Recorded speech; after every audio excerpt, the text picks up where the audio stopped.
at a very young age, I perceived that I was different from other girls, and did not really understand anything about it at the time, but just learned over time. That was when we didn't have computers, so I remember going to the library one time and looking up the word homosexual and what it meant. And of course back then we had to keep everything private. You didn't talk about it. We were expected to date guys, and that's what we did. And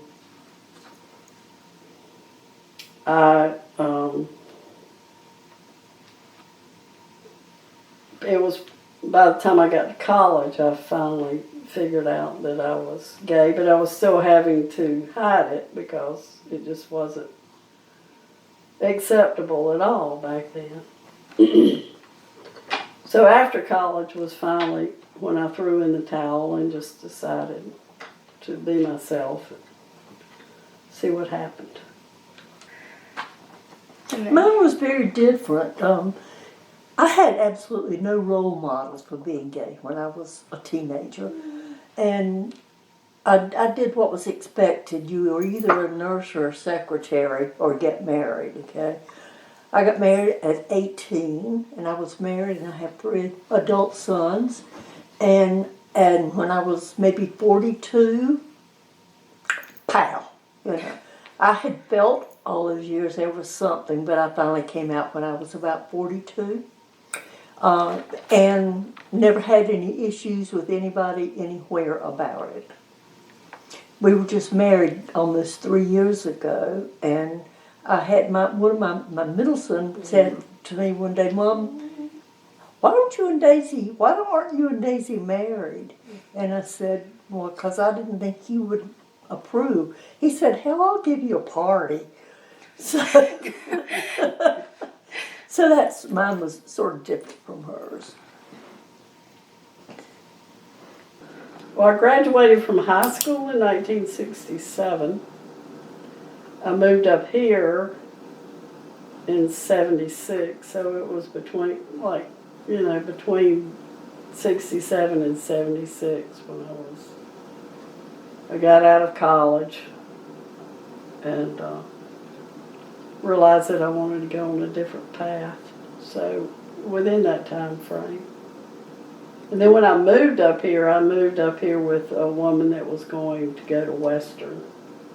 So that's how I ended up here. There are so many gay people in Jackson County. Helen always says if you took all the gay people out of Jackson County, there wouldn't be anybody left. It is a wonderful place to live with that regard.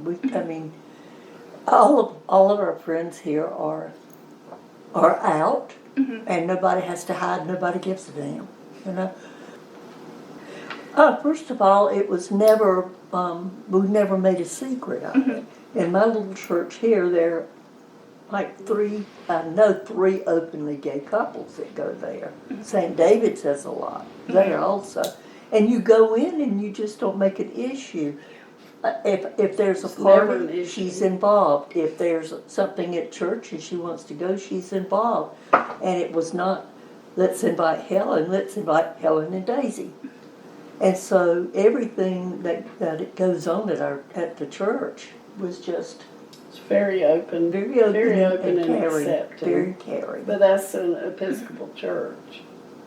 Yeah. It would have been different, I think, had we been Baptist. I mean, I know that there are people in the fringe around here that I would never talk to about being gay, but there are so many people that are so open, and it's gotten a lot better in 47 years. A lot more open, and I feel comfortable talking about it, to most people, because most people don't care anymore. They're a lot more open. They're much more open and much more accepting, and I think that just sort of begins to spread. And I think we've become more visible. my oldest son's wife, when I first came out to them, she said immediately, well, she wasn't sure if she was comfortable leaving her children with me, their grandmother. She's dyed in the wool. She ought to be Baptist, she's not, but she's got that mentality. And it wasn't when she met the person I was with then, it wasn't a month before she was calling to see if we could babysit. I mean, what I have found, I think she agrees, if you know the person, you realize they ain't that different from me. They just need to sit down and get to know you. Get to know you. Just like everybody else. When I first moved up here, I ended up buying a full-service gas station in Dillsboro. And I was a woman, and it was full service, and I was out there pumping gas, and you would not believe the looks and the remarks that I got when I first started doing that, because up here, back then, women didn't do that. I had one guy ask me one day, he said, "Whose woman are you?" I said, "I'm my own woman." He said, "Well, you're pretty stout. Looks like you'd be good at carrying a bucket of water." I said, So it took a few years, and then it got to the point where they respected me because they saw that I was a hard worker, that I did, I had my own business. Yourself. And then we got to be friends. And I still see people. I sold that gas station in 1992, and there are still people that come into Lowe's and see me and say, "Aren't you the one that owned that gas station in Dillsboro? I wish you'd open it back up." So they came around, but mountain people are very stubborn, and they have to get cliquish, I think. They have to get to know you and trust you before they'll open up any at all. Moving up here and being on my own really made me what I am today, I think. And then because I did not have a family, when I met Helen, her family is my family. My family, they don't even know how to find their way up here. But her family is now my family, and that has made a huge... Now I never had any children. I was never married, but now I have her children and her grandchildren and her great-grandchildren. And they feel the same way about me.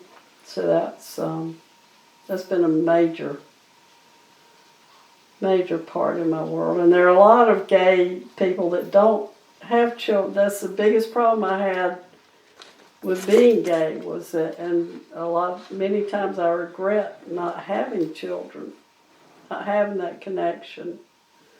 And I think that's one of the worst things about being gay, is that so many people do not have that family, the children, the grandchildren. You didn't talk about it. You would never go up to a friend and say, "I'm gay." I didn't talk to my parents about it. You just didn't talk about it. And now, look how open and receptive people are. We stopped hiding. We stopped being closeted.